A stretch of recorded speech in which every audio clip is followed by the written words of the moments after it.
Futbola bumbu mini podkāsts, video, nezinu, cik gari sanāks, bet esam Londonā. Edmunds dienu ilgāk nekā es, pat vecāks, paspēju palikt šeit Londonā vai kļūt. Ja, mēs runājam precīzāk, bet runāsim par Latvijas un Anglijas gaidāmo maču. Skaidrs, ka arī paskatīsimies, kas notika Andorā, apskatīsim, parunāsim mazliet vai nemazliet par to. Un vēl šis tāds fons, kas droši vien jums līdzjūtēji būs noderīgs.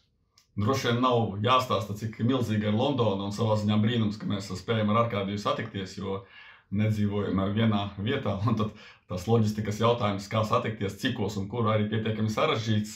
Bet Latvijas izlases ceļš no Andoras uz šejieni plus mīnus gluds, cik sapratu, Hītrovas ugunsgrēks neietekmē tieši mūsu valstsvienību, tādējādi mūsu valstsvienībai loģistika ir kārtībā. Vienīgais uz Hītrovu nelidoja mūsu valstsvienību, lidoja uz Getriku, kas ir tālākais, laikam, variants, lai brauktu pēc tam uz Wembley stadionu. Pie Wembley stadiona dzīvo nacionālā komanda, šeit pat viesnīca ir mazliet noformēta, cik jau sanāca apskatīt.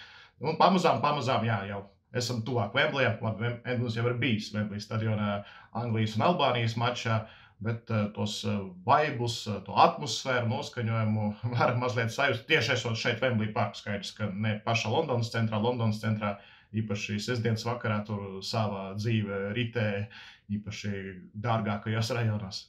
Un par sevi runājot, esmu pārliecināts, ka ienākot stadionā, kad Latvijas futbolisti kaut vai dosies uz iesildīšanos, tas būs, nezinu, asaras, tas būs kaut kāds tāds trīsas, un neskatoties uz to, ka Albānija, Anglija tepat bija redzēta, stadions apskatīts un saprotu to vērienu un to milzīgo stadionu, bet esmu pārliecināts, ka Latvijas atrašanās brīdī tās būs pavisam citas sajūtas, it kā pirmo reizi atnākt uz Wembley un, nezinu, jātur sevi rokās un jāmēģina kaut kā tās emocijas noturēt. Jā, dažreiz mēs tā paslinkojam, atnākam vēlāk, tur vairāk izbaudam turisma pasākumus pilsētā, bet mačs starp Angliju un Latviju būs tāds, kur gribētos redzēt jau, kā Rihards Matrevits, Roberts Ozols un Krišjānis Zviedris izskrien uz iesildīšanos, un viņus sagaida mūsu fani, tie angļu fani. Angļu fani sagaidīs ar silpieniem, to var pateikt pilnīgi droši, jo neskatoties uz to, ka tās ir dažādas kategorijas, un Anglija un tās līdzjutējiem droši vien Latvija, Albānija viens pīpis, bet tādā brīdī, kad Albāņi devās iesildīties, arī atrados stadionā un biju tam liecinieks, pamatīga ujināšana, pamatīga svilpieni un tāda futbola kultūra uzreiz parādīt, kurš šeit saimnieks. Jā, tas nav, piemēram, kā sieviešu futbolā, kur es biju sestdien, tur aplaudēju gan savējām, gan arī pretiniecēm. Tur pavisam citādāk viss ir. Jā, Londonā futbols dzīvoja sestdien, svētdien tāda mierīgāk. Arī Anglijas izlase vispār nav Londonā dienu pirms spēles, bet ārā Tottenham Hotspur bāzē. Tur aizved treniņu un arī preses konference, bet arī jābilst, ka Latvija jau izmantos iespēju atrasties Wembleyā, patrenēties un arī preses konferencē uzstāsies Polo Nikolato. Iespējams brīdī, kad jūs klausīsieties, ja jau tas viss būs noticis, bet mēs rakstam, var teikt, sestdienas rītā pēc Lielbritānijas laika. Un kādi temati šobrīd aktuāli, kādi visvairāk skar tavu sirdi temati, Edmund, pirms gaidāmās spēles un arī pēc jau spēles pret Andoru? Noteikti daudz mēs varam runāt un noteikti arī tam pieskarsimies par kaut kādām tādām atkal emocionālām lietām, par fanu, šo pieredzi, par vēsturisko pieskārienu tam, ka mēs atrodamies Wembleyā. Bet ja tu vaicā man personīgi, es tomēr kā Alašs pirmkārt skatos uz futbolu kā spēli un tās bažas vai tas drīzāk jautājuma zīme par to, kā Latvija spēja aizvadīt divas diametrāli pretējas spēles. Jo Andorā, lai cik grūti klājās un pamocījāmies un tam līdzīgi, bet tomēr mēs spēlējām daudz vairāk ar bumbu, mēs bijām tā dominējošā komanda, turējām tos grožus savās rokās. Un tagad jāspēlē pret Angliju, pret tāda līmeņa izlasi, pret kuru Latvija un Nikolato vadībā nav spēlējusi. Visstiprākais, kas mums ir bijis, tā ir Armēnija, Ziemeļmaķedonija, tas nestāv ne tuvu klāt Anglijai, turklāt vēl Wembleyā. Arī mūsu puišiem pirmo reizi tāda auditorija, 50,000 Varšavā un Amsterdama pieredzēta un Turcija un kas tik ne, bet šis te vēsturiskais, nezinu, tāda kā baznīca vai kaut kāda tāds svētnams futbolā, tas ir kaut kas pavisam citā līmenī un kā tas viss sajies un kā mēs izskatīsimies. Grūti spriest, protams, ka uzreiz visi piekrist, ka tad būs vienā virzienā tas futbols, bet tieši kā un kā mēs jutīsimies un kā tas viss veidosies un kādas būs tās emocijas, ko mēs piedzīvosim, to ir ļoti grūti pateikt.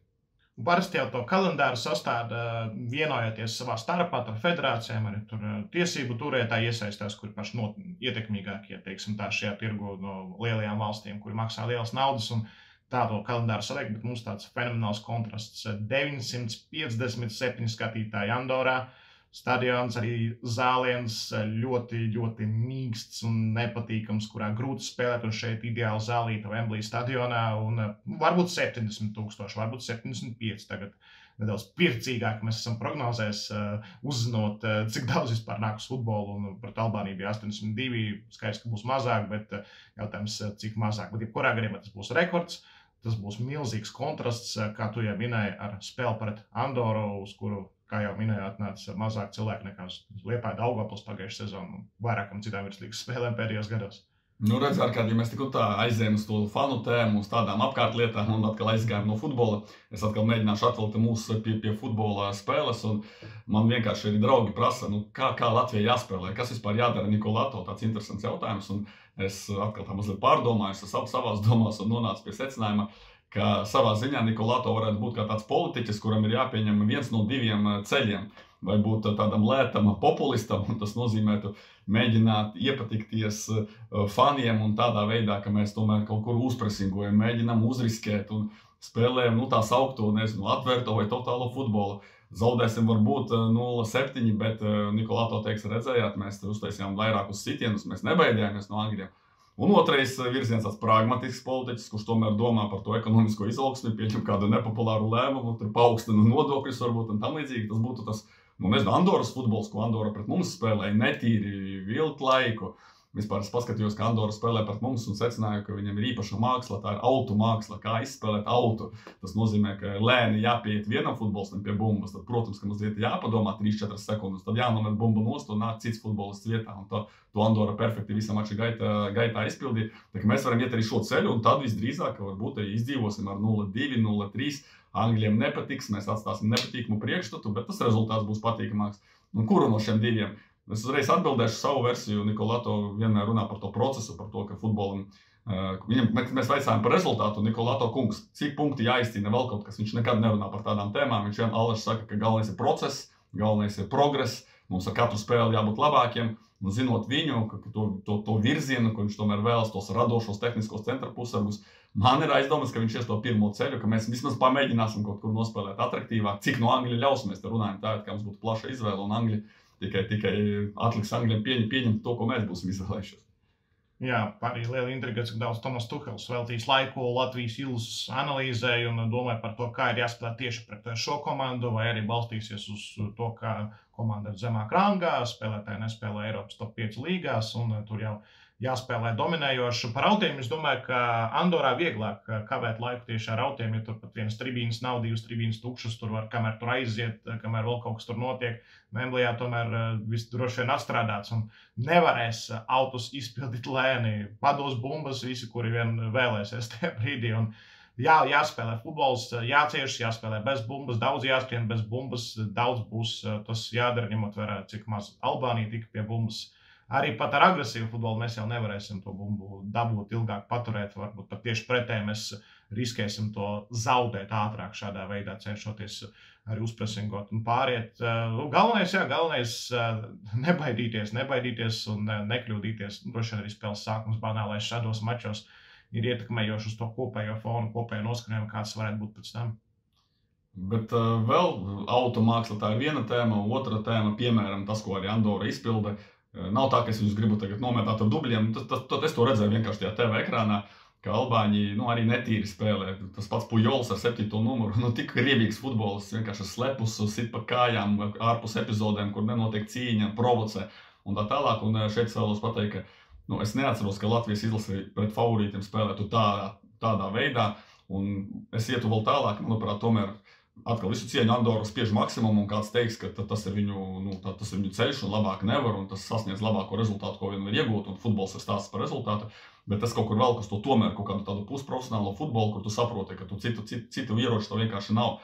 Latvijas spēlētāji, viņi pret Angļiem arī izskatīsies visdrīzāk amatieri, un atkal būs daudz kritikas Latvijā un tā tālāk, bet tajā pašā laikā viņi ir profesionāli, viņi ikdienā ar to nodarbojas tikai un vienīgi ar futbolu, viņi ciena sevi un savu profesiju, un tāpēc es nespēju iedomāties, ka latviešu spēlētāji paslepus sistu un rīkotos tā kā andorieši. Jā, kaut kur laiku pavilcināt, kaut kur nesteidzīgāk izspēlēt standarta situāciju, tas ir normāli, tu darītu arī, es nezinu, tur Čehija vai varbūt Portugāla, Wembleyā, un tas ir normāli, bet Bet tās sarkanās robežas, ko pārkāpj andorieši, mūsēji, es domāju, ka nepārkāps, un droši vien arī, ka pareizi. Un ar to es vēlos pateikt, ka mūsu Andoras tipa futbols nekādā veidā nevar būt tik efektīvs pret Angliju, kā andoriešiem pret mums.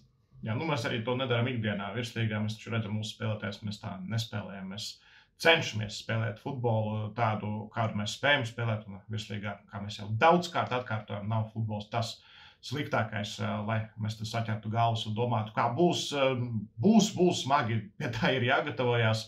Bet arī jāpriecājas, ka mums beidzot ir iespēja šādu pieredzi sajust ar izlasi, jo kāds atkal sūdzēsies, ka bijis vienmuļi un tie paši tur pretinieki no tā Eiropas gandrīz elites ešalona, bet ne pašas elites, un tagad ir pati elite.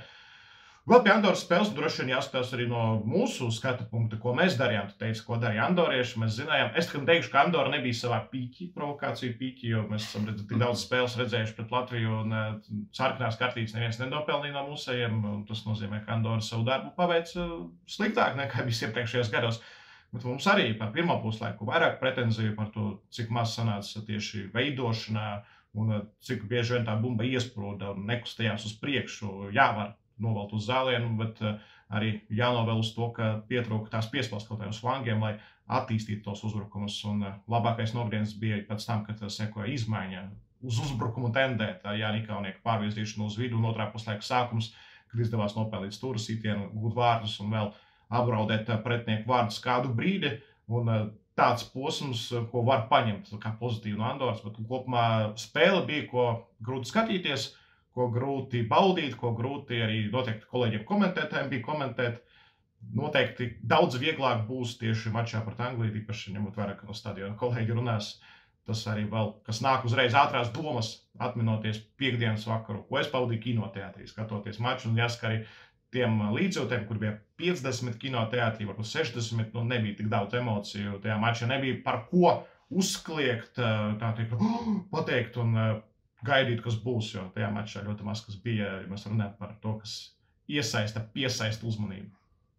Es arī dažas domas par Latviju, par Andoru. Tagad uzreiz jāsaka, ka tās ir atšķirīgas spēles, un no tām taktiskām vai kaut kādām lietām, ko es tagad pārmetīšu mūsējiem, tas nekādā veidā nepārnesīsies uz Angliju. Tur atkal pilnīgi citas funkcijas un citi pienākumi un citas spēles raksturs. Manuprāt, pie šīs schēmas 3-5-2 vai 5-3-2, kā sauciet, kā gribat, kad ir 3 centra aizsargi, ir skaidrs, ka par vienu centra aizsargu vairāk. Un arī nosacīti par vienu uzbrucēju vairāk, jo daudzas komandas, piemēram, spēlē ar vienu izteiktu uzbrucēju. Mums bija 2, un Jānis Ikaunieks, manuprāt, tikai epizodiski pirmajā puslaikā nāca pretī bumbai un tiešām spēlēja tādā kā duetiņā. Un 3 centra pussargi, kas arī ir pietiekams skaits, un vidū ir tie cilvēki. Un mazāk futbolisti tieši flangā ir tie pusaizsargi, kur ir atbildīgi par visu malu, tātad Cigaņiks un Savaļnieks. Un man personīgi šķiet, ka tieši flanks, ir sevišķi labais ar Roberta pieslēgšanos, nemaz tik slikts nebija, un Roberts paveica, manuprāt, milzīgu darbu, un manā skatījumā tajā pirmajā puslaikā, un arī galu galā viņš atnesa mums to stūra sitienu otrajā puslaikā, un laikam arī pats izpildīja, tā kā izdarīja visu, lai mēs gūtu šos vārtus.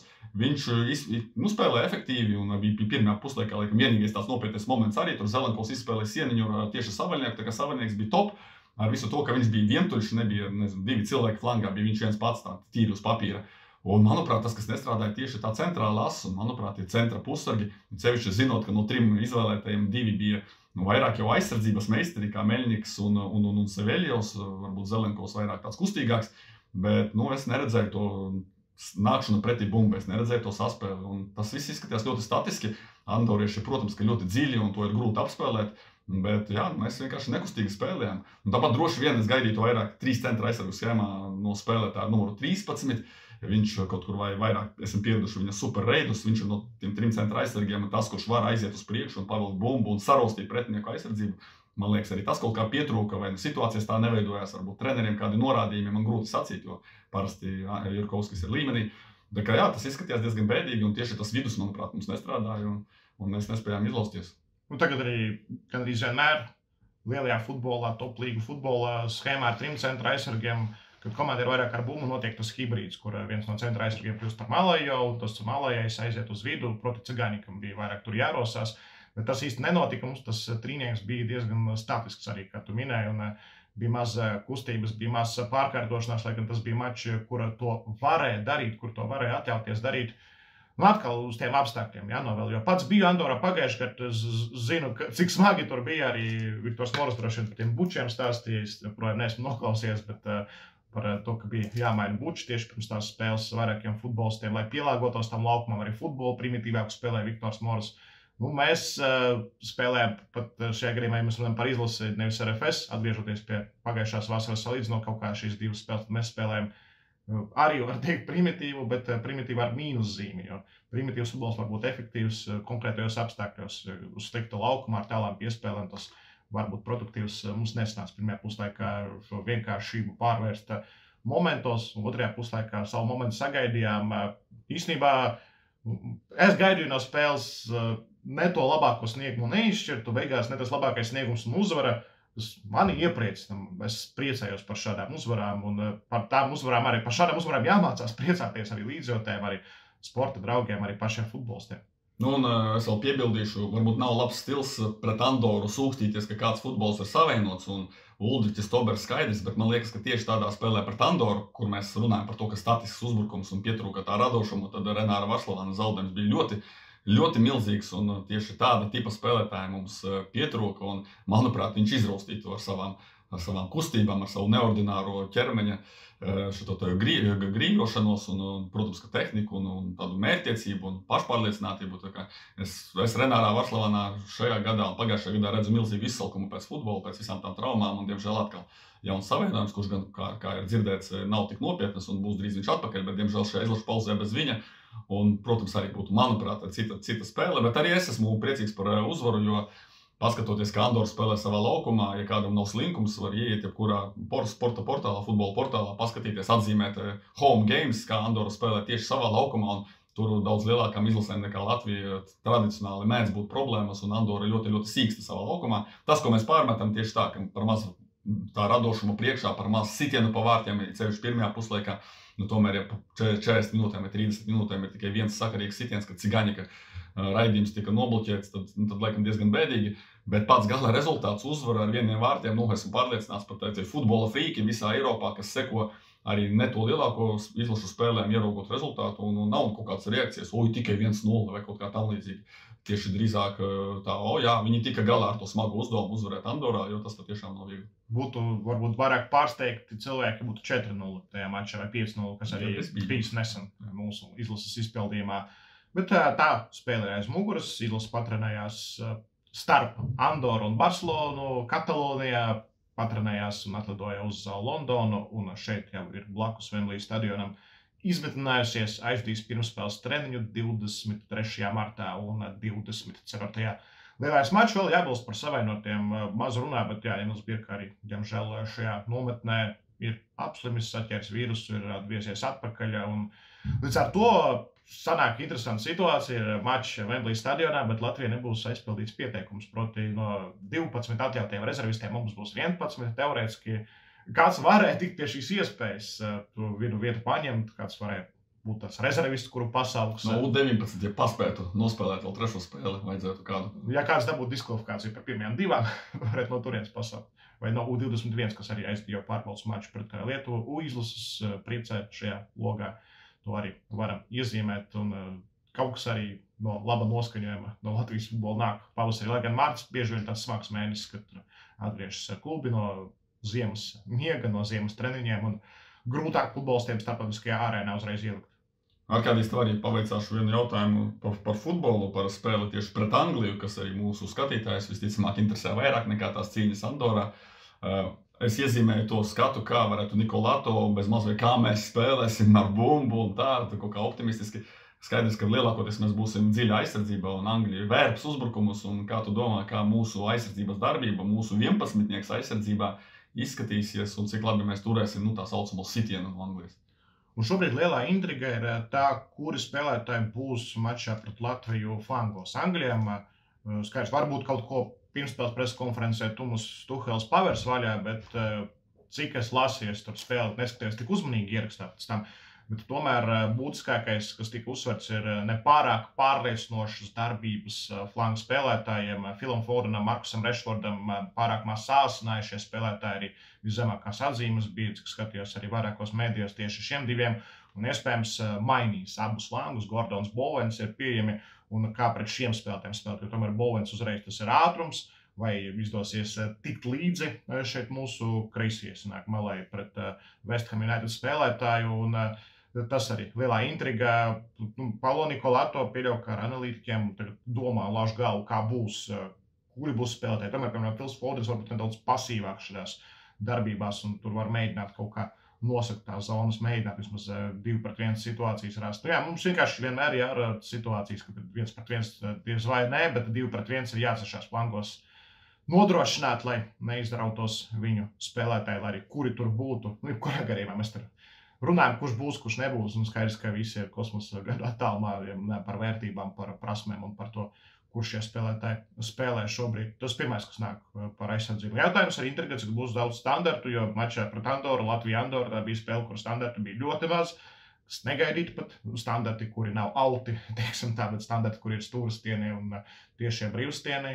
Cik daudz mēs sagatavosimies angļu standartiem, un arī jāskatās, kurš tur būs, vai būs atkal laukumā ražnājis Dens Bērns un vispārējie draugi, kuri skaidrs, ka arī māk spēlēt agresīvāk pie standartiem, nekā to dara, piemēram, kura vislīgas komanda šobrīd. Par aizsardzības flangiem tu iezīmēji to Anglijas kritiku un to, ka Anglija prasīs no flangiem aktīvāku spēli, tad man uzreiz ir lielas bažas, tāpēc, ka tas pats Andrejs Cigaņiks ir vairāk uzbrucējs nekā aizsargs, un viņš 1-1 aizsardzībā ir diezgan švaks, un tas ir fakts. Tāpat ir Roberts Saveļnieks, visu cieņu viņa darba spējām, bet tādā kustību asumā, un ņemot vērā arī viņa vecumu, ka viņš vairs nav 24 vai 25, arī diezgan grūti būs ātrumā tikt, un zinot, ka Angļiem ir tāda laba tehnika un liels ātrums, un tas tiešām ir tās kosmisks līmenis. Tā kā tur ir bažas, bet es mazliet tā filozofiski uz to visu jautājumu paraugoties. Arī vakar publicēju sportcentrs.com savu viedokļu rakstu par Latviju, arī tādā Albānijas kontekstā, redzot, ka Albānija spēlē pret Angliju, es uzreiz apmēram sajūtu, kā tas varētu izskatīties pret mums, un es tur minēju to faktu, ka Albāņiem transfermarktu vērtība ir 100 miljoni un Latvijai 10 miljoni, un Albāņi tāpat spēlē tikai un vienīgi aizsardzībā un ļoti, var teikt, atsakoties no jebkādas pretspēles, arī kaut kur dzimtenē Albānijā saņem pēc tam futbolistu kritiku, vairāk par treneris par izvēlēto taktiku. Tās ir viņu lietas, bet vairāk par to, ka ja viņi ir ar 100 miljonu vērtību un visu spēli aizstāvjās, un mēs ar 10 miljonu vērtību, kas tur labs var sanākt, bet šeit es tieši gribu mazliet iemest to optimismu, vismaz to cerību stariņu, varbūt no tā nekas viss nesanāks, bet ja tā padomā, tad tie Albāņu 100 miljoni nav tāpēc, ka viņi būtu ļoti solīdi Eiropas līmeņa aizsardzības spēlētāji. Atkal it kā skaidrs, ka mūsdienu futbolā to jāmāk viss, un tu esi vispusīgs un spēcīgs visos aspektos, bet vairāk tomēr es domāju, ka tie Albāņi, kas ir arī tas pats Rangers uzbrucējs vai citi, viņiem vairāk viņi ir paņemti tur tajā līmenī, tāpēc, ka viņi ar kaut kā atšķiras tieši vairāk uzbrukošās darbībās. Viņiem ir tas radošums, kaut kāds talants un ekstra lietas, bet spēlēt totāli aizsardzībā, vai viņi šajā tieši jomā ir daudz spēcīgāki par latviešu aizsardzības spēlētājiem. Latvieši ir pieraduši spēlēt pret lielām izlasēm no aizsardzības, tā kā varbūt nebūs tik traki, nebūsim tik daudz vājāki tieši aizsardzībā nekā tie paši Albāņi, un šeit kaut vai salīdzinājumam varu pateikt, arī, piemēram, Vācija. Paņemam Vāciju. Vācija 95% gadījumu brauc pāri pretiniekam spēles satura ziņā, bet, kad pēkšņi, piemēram, satiekas ar Spāniju, un Spānija to bumbu savāc, un Spānija ir iniciatīva, vai Vācija aizsardzībā spēlējot pie saviem vārtiem ir tik pārliecinoši, un mēs varam pateikt, wow, tā ir kosmiska aizsardzība, kā viņi turas pret Spāņiem. Bieži vien tomēr tās problēmas arī parādās par tāda līmeņa izlasēm spēlējot bez bumbas. Tāpēc spēle bez bumbas, kāpēc arī vispār šo tēmu uzsāku, gribēju to domu izteikt, ka tās mazās izlases, mazās komandas bieži vien tieši bez bumbas nemaz tik ļoti neatpaliek, kā tas ir uz papīra tajās pašās transfermarktu vērtībās. Ja tā spēle bez bumbas ir atstrādāt vienmēr izlašu futbolē, tu modelē savu nepierastu scenāriju, tad var gadīties. Tīpaši tas ir spiediens, ka tā ir izlase, kas skatās vairāk, skatās vecāki draugi klases biedri, kuriem neinteresē, piemēram, klubu futbols, bet arī jābilst, ka Latvijā ažiotāža par Anglijas un Latvijas maču būs ļoti liela, un noteikti cilvēki gaida, cilvēki runā gaiteņos, runā visur, un tas arī kaut kādā veidā psiholoģiski var ietekmēt, bet psiholoģija varbūt nav tā zinātne, kurā var ielikt un ar pārliecību kaut ko pateikt, bet ja tur runā par futbolu. Nezinu, par Albāņiem, kā aizsargi viņiem ir, manuprāt, spēcīgākā līnija, ja runājam pēc uzvārdiem, Jim City, Ismaili, kurš arī pieredzis spēlēt tādā otrā ešalona komandā, un varbūt cerēja Albāņi, ka izdosies ar A sērijas aizsargiem neutralizēt Angliju pēc iespējas ilgāk, bet neizdevās, kur Miles Lewis Skellijs ieskrēja, guva vārtus un viss beidzās šis stāsts. Skaidrs, ka mūsu stāsts arī droši vien kaut kādā brīdī beigsies, lai gan, ja ilgāk tas nebeigsies, jo patīkamāk būs atrasties Wembley stadionā, lai gan arī tāpat būs liels lepnums. Es tagad arī kā daudz treneri gudri varu mazliet iebilst, ka aizspēle aizsardzībā kā vienmēr tas ir visas komandas darbs, tāpēc iespējams, ka Albāņiem centra aizsargi, tu labāk to zini, ir spēcīgāki nekā, kaut gan mums arī ir Balodis, kurš spēlē šobrīd Skotijā, un kaut kas no šī britu futbola te varētu būt, un Černomordijs ar milzīgo pieredzi, un Jurkovskis, kurš starp citu runājot par potenciālajām problēmām flangos, es viņu vairāk redzētu tādā spēlē, tieši varbūt kaut kur spēlējot kā pusaizsarga pozīcijā, nevis kā Jā, tā bija arī mana versijas, tieši ar līdzjūtējiem runāju, un es domāju, ka Jurkovskis varētu būt flangā un būs centra aizsargs klāt Balodim un Černomordim. Tas, es gan personīgi, es arī to domu redzu, un tas ir loģiski, bet es neticu, ka treneris tā rīkosies. Manuprāt, viņš atstās to variantu ar 3 centra aizsargiem un Jurkovski kā vienu no viņiem.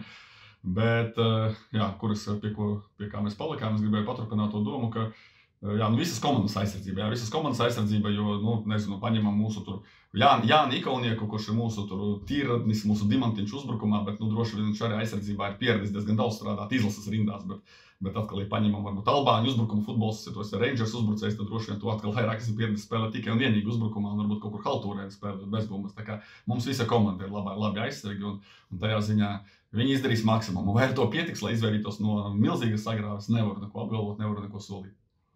Arī jāstāsta, Anglija nav jau tā, ka bieži grauj pēdējās garās pie Gareta Southgate. Tur bišķi garlaicīgāk rezultāti, ir garlaicīgākas spēles, bet ir bijušas arī spēles, piemēram, 2 pasaules kausos pēc kārtas. Ir bijusi spēle, kur Anglija iesit 6 vārtus. Bijis tā. Un pret izlasēm, kuras spēlē pasaules kausa fināla turnīrā, lai gan Panama, varbūt 18. gadā bija plus mīnus šā brīža Latvijas līmeņa izlase, bet tajā mačā uz standartiem nodominēja Anglija.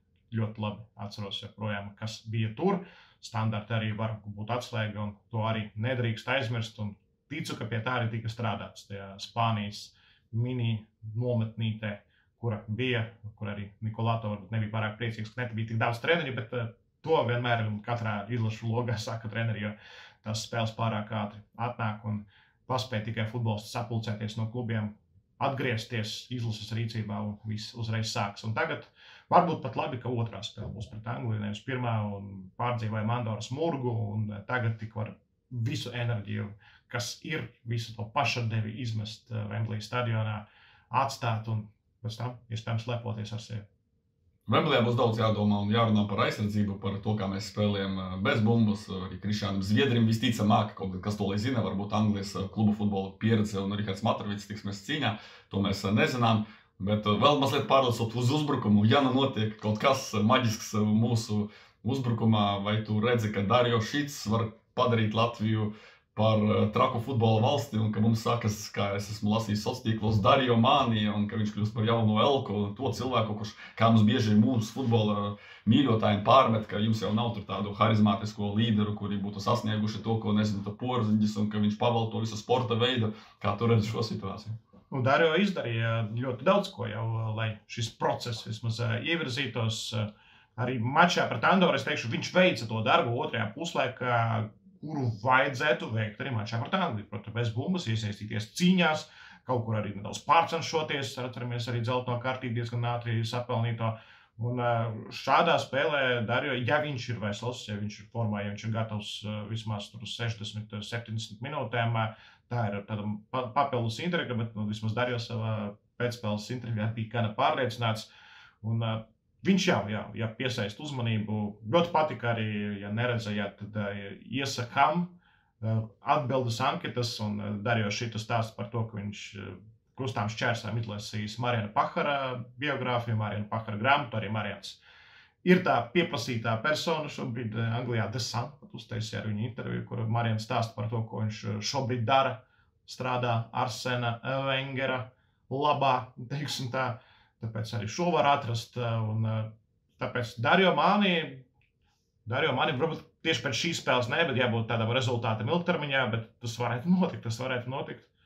Un gribētos tam ticēt, tīpaši pēc gola Andorā, atkal šāds optimisms, šādi mūsu futbola apskatnieku sapņi par kuriem mēs ik pa brīdim pastāstām, un nevienmēr piepildās. Jā. Jāsaka, ar klubu karjeru kaut gan var sākt arī ar valstsvienību. Arī tas ir labs veids. Arī Māris Arpakovskis droši vien tieši pateicoties valstsvienībai savulaik uzlidoja tik augstu arī klubu karjerā. Tā kā varbūt arī pa šādu ceļu Darjo var noiet, bet es ticu, ka arī savā klubā viņš var sevi pierādīt tik tālu, lai paceltos augstāk vai atgrieztos pie saviem īpašniekiem. Bija ļoti spēcīga kluba, bet beigās, nobeidzot šo nelielo improvizēto podcastu, es vēlētos Arkādī tomēr atkal pie tās fanu tēmas un pie šī jautājuma. Mēs ar tevi esam daudz bijuši uz futbolu, tu noteikti vairāk nekā es, bet arī es kaut ko esmu redzējis, un varbūt tiem cilvēkiem, kuri, arī neslēpsim hype ietekmē, pirmo reizi varbūt pat apmeklē izbraukuma maču futbolā vai vispār sportā un ir atbraukuši uz Angliju un skatīsies šo podcastu nevis kaut kur Latvijā, Bernātos vai Nīcā sveiciens, bet tieši jau šeit uz vietas Londonā, tad varam arī iedot kaut kādus padomus, tās, ko rakstīju sporta centrā, pašsaprotamu, bet kādam varbūt tiešām tas kāds ir liels jautājums, drīkst doties Latvijas izlases futbola vēlams kreklos, un mūsu simbolikā drīkst ar karogu aplikt ar pleciem, neviens neko neiztiks, un viss kārtībā nav mežonīgie laiki, tas ir izlašu futbols un tāds svētdienas futbols, un baudiet to laiku, noteikti jāierodas laicīgi. Wembleys ir milzīgs stadions, skatieties, kāda jums ir krāsa, kurā sektorā jums jābūt, kurā pusē stadionam.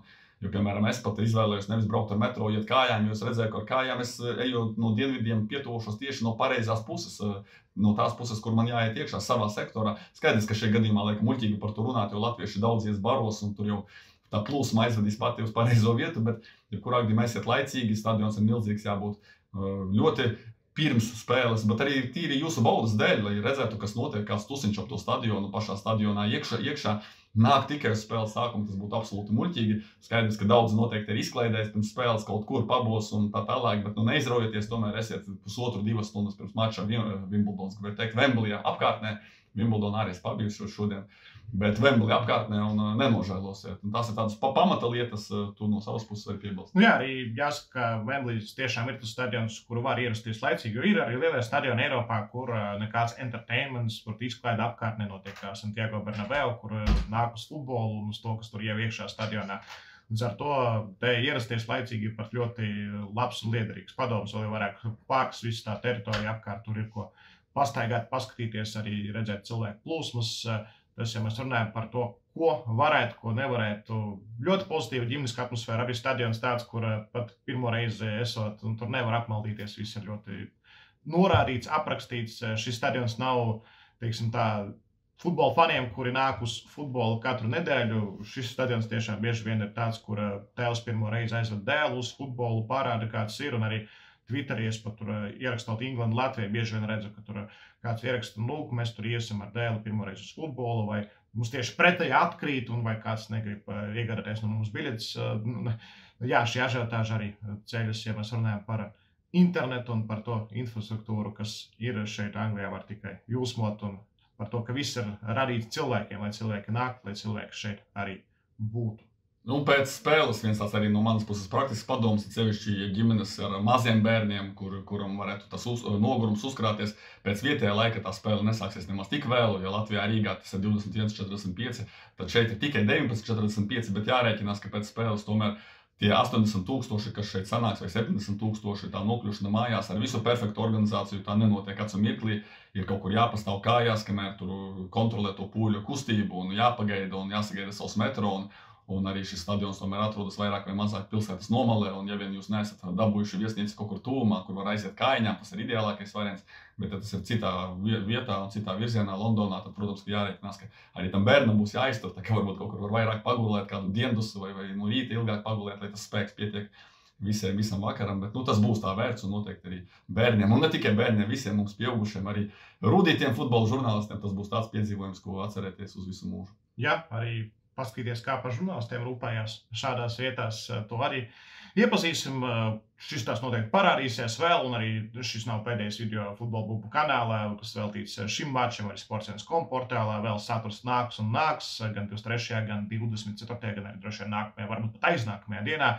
Vēl atskaņas no lielās spēles, tāpēc, jā, mēs te uz ļoti īsu laiku no jums atvedamies un pavisam drīz arī sekot līdzi citām aktualitātēm par supermaču, par, kāds teiks, gadsimta maču Latvijas izlasē, bet mums bija arī turnīrs pirms 20 gadiem. Mača laikā turamies latvieši, esam kopā, atbalstām savu komandu un tiekamies tad citos podkastos.